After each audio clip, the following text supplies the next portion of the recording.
সপ্তাহে ছুটির দিন, তাই ভাবলাম নিজে কিছু রান্না করি। কি রান্না করি? ভাবলাম পাতাকপি দিয়ে আলু দিয়ে ভাজি করা যায়, তাই পেঁয়াজ মরিচ কেটে রেডি করে নিলাম। তারপর একটি কড়াইতে সরিষার তেল দিয়ে দিলাম। তেল যখন গরম হয়ে আসলো, তখন সেই পেঁয়াজ, রসুন, কাঁচামরিচ সেগুলো তেলের মধ্যে দিয়ে দিলাম। তারপর একটু খুন্তি দিয়ে একটু নাড়াচাড়া করলাম। যখন পেঁয়াজগুলো গরম হয়ে আসলো বা একটু নরম হয়ে আসলো, তখন তাতে 1 টেবিল চামচ লবণ ও 1 টেবিল চামচ হলুদের গুঁড়া দিলাম। তারপর এটাকে ভালো করে মিক্স করলাম।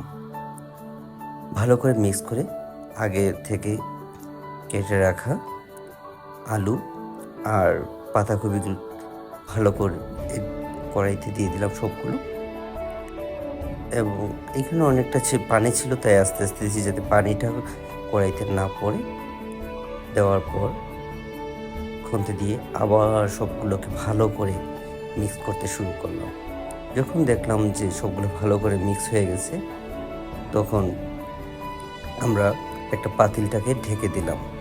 কিছুক্ষণ ঢাকার পর যখন পাতিলের থেকে সরালাম, তখন দেখলাম খুব সুন্দর পাতাকপি ভাজি হয়ে গেছে।